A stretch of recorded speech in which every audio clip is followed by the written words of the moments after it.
अस्सलाम वालेकुम स्टूडेंट्स, कैसे हैं आप सब। और मुझे ये बताएं कैसा हुआ है आज का आपका लागेट का टेस्ट, कैसा टेस्ट था। और मुझे ये भी बताएं कि वो जो मैंने आपको इम्पॉर्टेंट सेक्शंस और आर्टिकल्स बताए थे, क्या उनमें से सवालात आए हैं या नहीं आए हैं।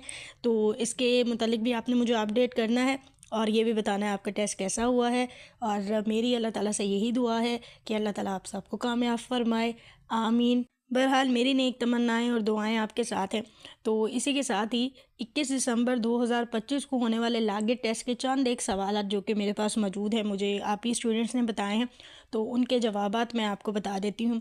जैसे ही मुझे मज़ीद सवालात मिलेंगे और मेरी कोशिश होगी कि जैसे ही मैं तमाम सब्जेक्ट के सवालात कलेक्ट कर लूँ तो मैं आपको उनके जवाबात भी बता दूँगी एज़ यूजुअल जैसे मैं बताती हूँ।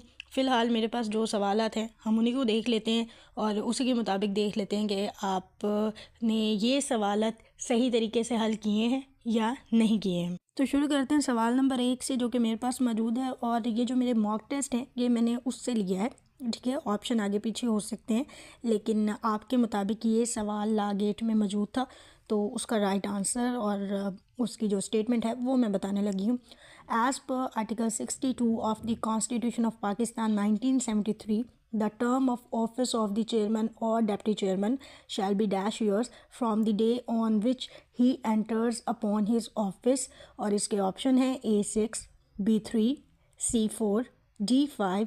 इसका जो राइट आंसर है वो 3 years है। अगला सवाल अगेन कॉन्स्टिट्यूशन का है, लीडिंग केसेस में से पूछा गया था, मौलवी तमीज़ुद्दीन ख़ान केस से पूछा गया था। और अगर किसी को याद हो तो मैंने ये बात बहुत शुरुआत में बताई थी कि ये जो केस है इस दफ़ा बहुत इंपॉर्टेंट है, इसमें से लाजमी सवाल आएगा और वही सवाल आया हुआ है। As per Maulvi Tamizuddin Khan case versus governor general of Pakistan case, writ petition was filed under the nature of dash, ठीक है। इसमें रिट का पूछा गया है। ऑप्शन ए है मैंडामस, ऑप्शन बी है क्यू ब्रेंटो, ऑप्शन सी है हेबिस कॉर्पस, ऑप्शन डी है 1 and 2 बोथ, ठीक है। तो इसका जो राइट आंसर है वो बोथ है। अब मुझे एग्जैक्टली नहीं पता कि आपके पेपर में एक पूछी गई थी या दोनों रेट्स का पूछा गया था। बहरहाल मैंने जो पूछा हुआ है वो दोनों हैं, तो इसका राइट आंसर जो है वो डी होगा। अगला सवाल जो कि मेरे पास मौजूद है एज़ पर योर स्टेटमेंट, वो civil procedure code section 16A से पूछा गया था। तो गालिबन उसकी जो स्टेटमेंट है वो कुछ ऐसे होगी जो मेरे मॉक टेस्ट में मौजूद है, मैं पढ़ती हूँ।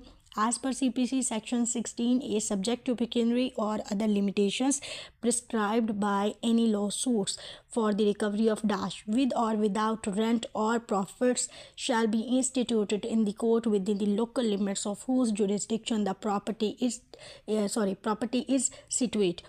और इसके ऑप्शन है ए मूवेबल, बी इमूवेबल, सी टेंजिबल, डी नॉन टेंजिबल। और इसका जो राइट आंसर है वो बी है, इमूवेबल।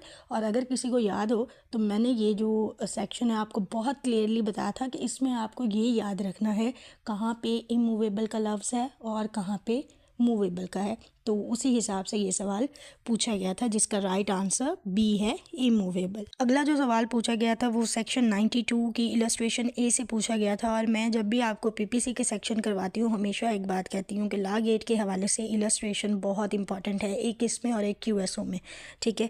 तो इलस्ट्रेशन से सवाल था वो क्या था, as per section 92 of PPC 92A of PPC, G is thrown from his horse and is insensible. A surgeon finds that Z requires to be treatment. A not intending Z's death, but in good faith for Z's benefit, performs the treatment before Z recovers his power of judging for himself. A has committed dash।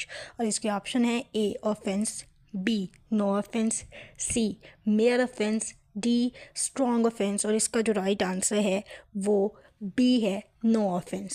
Next and last question again मेरे पास CPC का ही है, जिसकी statement है as per section 23 of the CPC dash means any person in whose favour decree has been passed और an order capable of execution has been made. और इसके option है A degree, B degree holder, C judgement debtor, D order. और इसका जो right answer है वो B है, डिग्री होल्डर। तो ये थे वो चंद एक सवाल जो कि 21 दिसंबर 2025 को होने वाले लागेट टेस्ट में पूछे गए थे और यही सवाल मेरे मॉक टेस्ट का हिस्सा भी हैं।